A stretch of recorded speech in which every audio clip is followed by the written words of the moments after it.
The Great State. State government. Sound familiar? State governments work almost exactly like the federal government. There are three branches of government: an executive branch, a legislative branch, and a judicial branch. At the state level, the head of the executive branch is called the governor. Every state except one also has a bicameral legislature, meaning that the legislature is made up of two chambers. In most states, those chambers are called the Senate and the House of Representatives. A state's judicial branch normally includes a high court, often called the Supreme Court, and a system of lower courts. These lower courts include trial courts and appeals courts. A state's three branches interact just like the three branches at the federal level. The purpose of having three branches is to balance powers so that no one branch or person becomes too powerful. The state's legislature passes laws. A state governor can veto laws that are passed, and a state's high court has the power to decide whether state laws violate the state's constitution. The state legislative branch. The state legislature is the state's lawmaking body. The state's legislators are the state's lawmakers. Each state is divided into legislative districts that contain roughly the same number of citizens. Citizens in each district elect representatives to serve in the state legislature. That means the state legislatures represent the citizens who live in their district. This way, the interest of people in different parts of the state can be represented when state laws are being considered. The state executive branch. The head of the state's executive branch is the state governor. The governor is like the president of a state and has similar powers, such as the power to veto bills passed by the state's legislature. A state's executive branch also includes many departments. States usually have their own departments of education, transportation, health, and other services. These departments carry out the laws passed by the state's legislature. The state judicial branch. At the state level, like the federal level, cases start in a trial court. In many states, the trial court level is called the superior court. States also have appeals courts where people can fight a court ruling. And, of course, every state has a high court. A state's high court reviews the decisions made by lower courts, supervises the other courts, and interprets the state constitution as it applies to the laws. The state judicial branch also include level of courts below the trial courts. These courts handle thousands of smaller issues that come up every day, such as traffic tickets and minor crimes called misdemeanors. State laws. The state legislature is a state's lawmaking body, but in all states, the law of the land is the state constitution. Just like the U.S. Constitution, a state's constitution describes how the state's government must operate. It may also include other laws, such as requiring free education for state citizens. In addition to the state constitution and the state legislative branch, there are usually other ways laws can be made in a state. In many states, the initiative process allows citizens to draft laws they would like to see adopted. If citizens collect enough signatures, the law will be placed on the ballot for state citizens to vote on. The referendum process works the same way, but it is used to let citizens vote on a law already passed by the state legislature. However a state law is adopted, the law only applies inside that state. Services. State governments provide many services to state citizens. These include things like police, fire safety, child protective services, roads, schools, and parks. One of the biggest services is maintaining the state's infrastructure, the basic support structures that serve a geographic area, such as transportation, communication, and power systems. All of these services cost money and are generally paid for with taxes collected from citizens.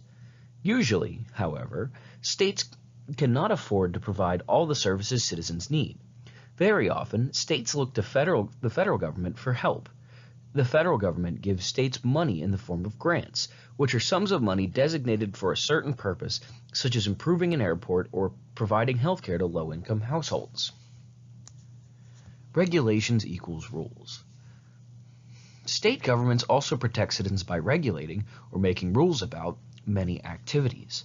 Doctors, dentists, accountants, builders, barbers, and many other professionals must be certified by state agencies. State and local governments enforce building codes that specify exactly how buildings must be constructed. They conduct food safety inspections at restaurants, check to make sure gasoline pumps are accurate, and administer tests to people seeking a driver's license. The state agencies that carry out these regulations are almost always part of the state's executive branch. Local governments. Local governments, such as cities and counties, get their power from the state government. The state decides what services cities and counties are responsible for providing and what kinds of laws cities and counties are allowed to make. Because local governments are the closest to the citizens, often they are the ones that can most easily provide services. Some services, such as schools, libraries, police, water, and trash collection, are usually controlled at the local level. Even so, local governments must follow both state and federal laws when providing these services. Here's what you need to do to make sure you finish everything today. First thing, take the quiz. You know the deal. 3 questions, 6 points total. 1 point just for answering a question, 2 points for getting it right, 0 points for not getting it done on time. Open book, open note, and open internet. Find the answers where you need, but I recommend going back and listening to the video to find answers. Then we need to complete the review activities. They're checked for completion, and answers are provided on the following slides, along with guidance and instructions to find the correct answers. So make sure that you are following along with everything that happens on the next couple slides, and we get our work done on time. We've got a couple quick activities we have to do before we move on. Letter A, vocabulary search. Find and circle a word that matches each clue. When you find the word, write it on the blank next to the clue. We're kind of going to do it backwards. We're going to figure out what the word is first, and then we will go and find it on the word search. So let's start with number 1. Parts of the executive branch that carry out laws. Well, it's not just the governor that goes and does things or the president that goes and does things. They delegate it to different departments. So let's find departments. As you can see, this word search is kind of tough, that it is backwards and diagonal, but we see departments highlighted right there.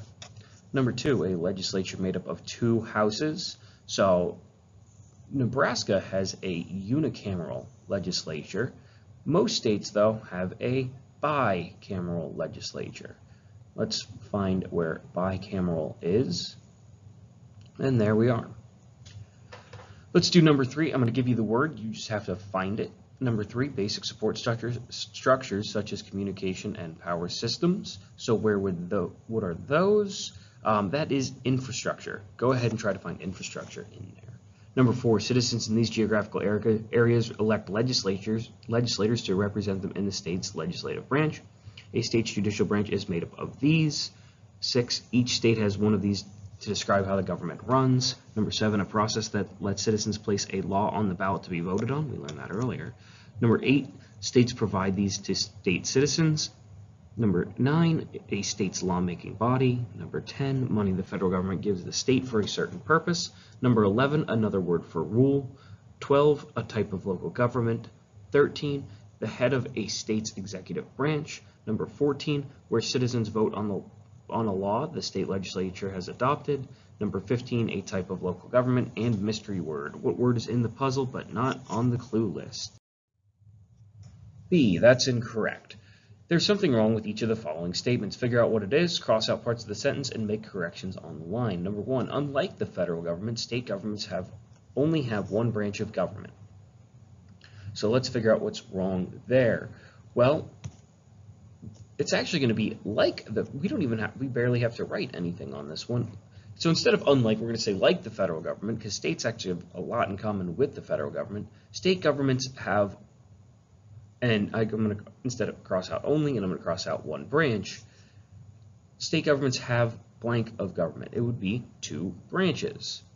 Number 2, states are divided into districts, and citizens in each district elect and then a governor to be head of their district. Well, we don't in districts elect a governor, we elect a governor statewide. So what do we vote from districts? We vote for representatives to serve in the state legislature. So each district gets a representative.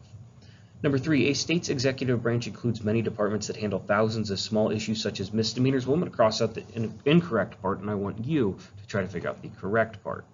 So the executive branch departments aren't going to handle thousands of small issues such as misdemeanors. That sounds like a court system. So you're going to tell me what exactly what exactly executive departments do. Number 4, states can provide citizens with all necessary services and do not usually need any financial help. And number 5, Local governments are independent and have the power to do anything that they want to do.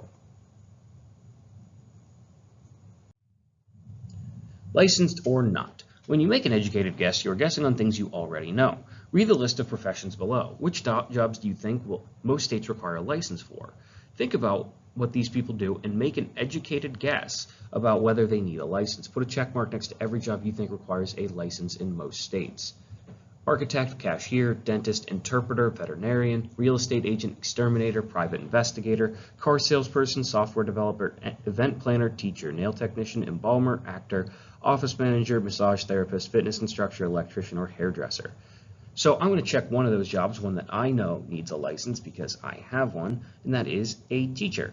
So let's think about why a teacher might require a license. So if you think about what a teacher does, well, we are responsible for teaching and supervising children, helping them build required skills and knowledge. There's a lot that we have to do, and there's a lot that you would not want an unqualified person doing. So the teacher is one example. So maybe pick another two out of that list and tell me why you think they might need a license to do their job. Otherwise, keep working. Go ahead, and if you have any questions, ask. Thank you. Go ahead and get started.